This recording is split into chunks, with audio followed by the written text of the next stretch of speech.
बस बनी डंडे वाली भूत। शिखा की नई नई शादी हुई थी। उसका मायका और ससुराल दोनों कानपुर में ही थे, इसलिए उससे मिलने उसके भाई अक्सर आते जाते रहते थे।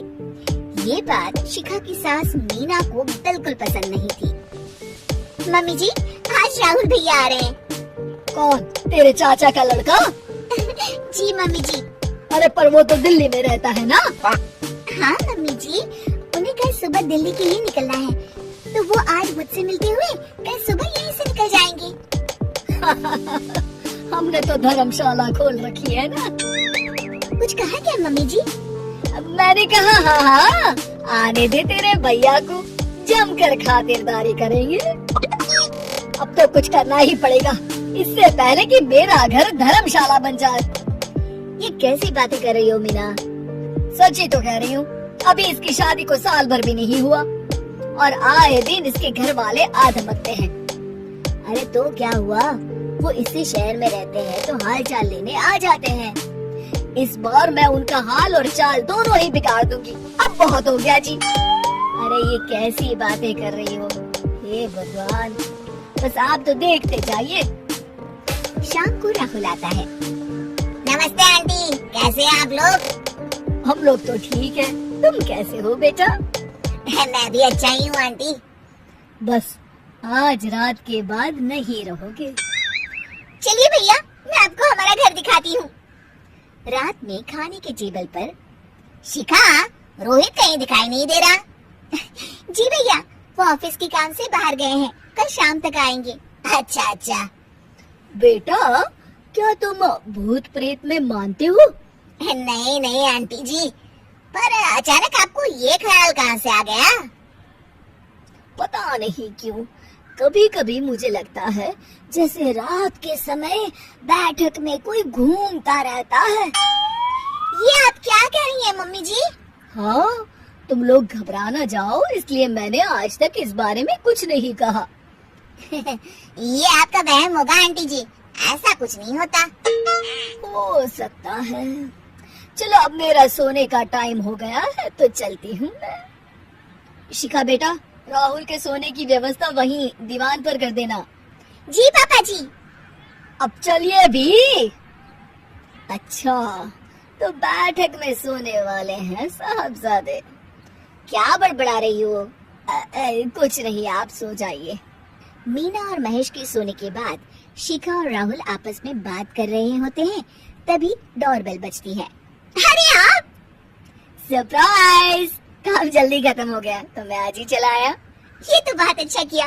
देखिए राहुल भैया भी आए हुए हैं, आप दोनों का मिलना भी हो जाएगा। कैसे हो रोहित? मैं तो ठीक हूँ भैया। शिखा, मैं भी आज यहीं सो जाता हूँ, राहुल भैया से बातचीत भी हो जाएगी। अच्छा अच्छा ठीक है। मीना आधी रात को उठती है, कंबल मुंह से पैर तक ओढ़ के डंडा लेके बैठक में आती है और देखती है दीवान पर चादर ओढ़े कोई लेटा हुआ है। देखो तो कैसे मजे से सो रहा है बहन के ससुराल में। मीना ताबड़तोड़ 4-5 डंडे मार देती है। अरे मर गया, अरे बचाओ बचाओ, कौन है? मीना जल्दी से अपने कमरे में भाग जाती है। हे भगवान, ये मैंने क्या किया? ये रोहित कहाँ से आ गया? लगता है ये नालायक राहुल मेहमानों वाले कमरे में सो गया होगा। आज तो इसकी खैर नहीं। उधर बैठक में, अरे क्या हुआ रोहित? मैं बाथरूम में था, तुम्हारे चिल्लाने की आवाज सुनी। पता है भैया, मैं सो रहा था, अचानक से कोई आकर मुझे डंडे मारने लगा। ये क्या कह रहे हो? लगता है तुम भी आंटी की तरह भूत प्रेत में मानते हो। नहीं नहीं भैया, सच में कोई आया था। मैं तो जा रहा हूँ मेहमानों वाले कमरे में सोने के लिए। इस समय अपने रूम में जाऊंगा तो शिखा की नींद खराब हो जाएगी। ठीक है भाई, जाओ तुम, जहाँ तुम्हारा भूत डंडा लेके ना आ सके। थोड़ी देर बाद मीना कंबल ओढ़ के डंडा लेकर मेहमानों वाले कमरे में पहुँच जाती है। वो बिस्तर पर सोए रोहित को कई डंडों से मारने लगती है। अरे मर गया, अरे मर गया। तू भूत प्रेत में नहीं मानता ना? ये ले, अब डंडे खा। है? ये तो माँ की आवाज है। रोहित कंबल खींच देता है। बेटा तू? अरे ये क्या कर रही हो माँ? मार मार के मेरा भरता बना दिया आपने।